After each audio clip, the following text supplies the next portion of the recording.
தொடங்குது.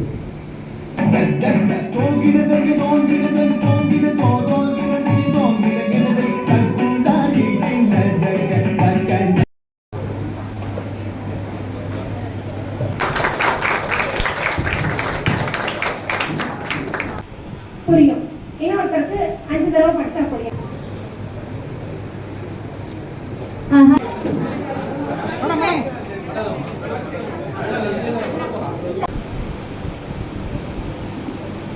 எல்லாருக்கும் வணக்கம். மேடையில் அமர்ந்திருக்கக்கூடிய என்னுடைய வணக்கத்தை தெரிவிச்சுக்கிறேன். கொஞ்சம் பயமா இருக்குது. ஏன்னா அவங்க தான் எனக்கு ரோல் மாடல். அவங்க வந்து பேசும்போது எனக்கு அப்படியே ஆச்சரியமா இருந்தது. ஏன்னா இவங்க போனாலே அவங்க பின்னாடி 10 பேர் போனாங்க.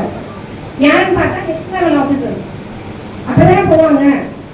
ஒரு ஐபிஎஸ் ஆஃபீஸர் போனா அவங்க பின்னாடி 10 பேர் போவாங்க. ஐஏஎஸ் ஆஃபீஸர்ஸ் போனா 10 பேர் போவாங்க. அது மாதிரி எங்க ஊர்ல வந்து ஒரு கலெக்டர் மேடம் வந்து போனாங்க. அப்ப ரொம்ப சின்ன ஏஜ், ரொம்ப ரொம்ப ரூரல். இது என்ன ரூரல் கிராமங்கிறது இதை விட இன்னும் இன்டீரியர் கிராமம்.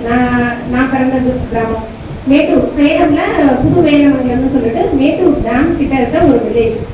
அப்போ வந்து அவங்க அதுக்கு சீஃப் கெஸ்டா வந்திருந்தாங்க.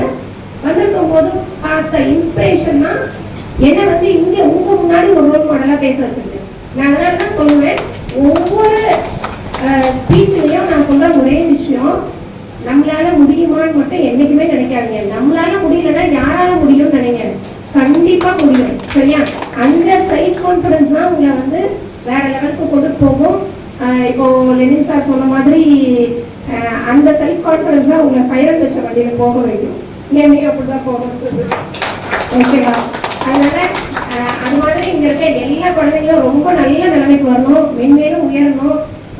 நீங்க ஒரு சீஃப் கெஸ்டா போய் பேசுற அளவுக்கு நீங்க முன்னேறணும் அப்படின்னா நான் சொல்ற ஒரு 3 இப்போ நமக்கு வந்து அட்வைஸ்ன்னு சொன்னா பிடிக்காது இல்லையா? டிப்ஸ் வச்சுக்கலாம். அட்வைஸ்ன்னு சொன்னா என்ன ஆயிடும், ஐயோ வேண்டாம் அப்படின்னு நினைப்போம். அதனால சின்ன டிப்ஸ். அதாவது ஒரு விஷயம் என்னன்னா, ஹார்ட் ஒர்க்குக்கும் ஸ்மார்ட் ஒர்க்கும் டிஃபரன்ஷியேட் பண்ணிக்கோங்க. ஹார்ட் ஒர்க்குங்கிறது வாங்குற எல்லா ஃபர்ஸ்ட் பேஜ்ல இருக்க ஏழு ஆரம்பிச்சு இசட் வரைக்கும் இருக்க அந்த புக்கு ஃபுல்லா படிப்போம். ஆனா என்ன படிச்சோன்னே கடைசி வரைக்கும் தெரியாது. அதுதான் ஹார்ட் ஒர்க். ஹார்ட் ஒர்க் பண்ணாதீங்க. ஹார்ட் ஒர்க் கண்டிப்பா என்ன ஆயிரும், லீட்ஸ் டு ஃபெயிலியர். உங்களுக்கு ப்ரெஷர் தான் ஏற்றி விடும். சரியா? ஸ்மார்ட் ஒர்க் பண்ணுங்க ஆல்வேஸ். இதெல்லாம் நாங்க நடந்து போங்க, எப்படி வேணாலும் போங்க, ஆனா கல்வி வழியா தேர்வாகி போங்க. என் பையன்கிட்ட சொல்லுவேன், டேய் நம்மளால யாருக்கிட்டே சண்டை போட முடியாது, நம்மகிட்ட எதுவுமே இல்லை, நான் என்னடா பண்றது அப்படின்னு சொன்னேன்.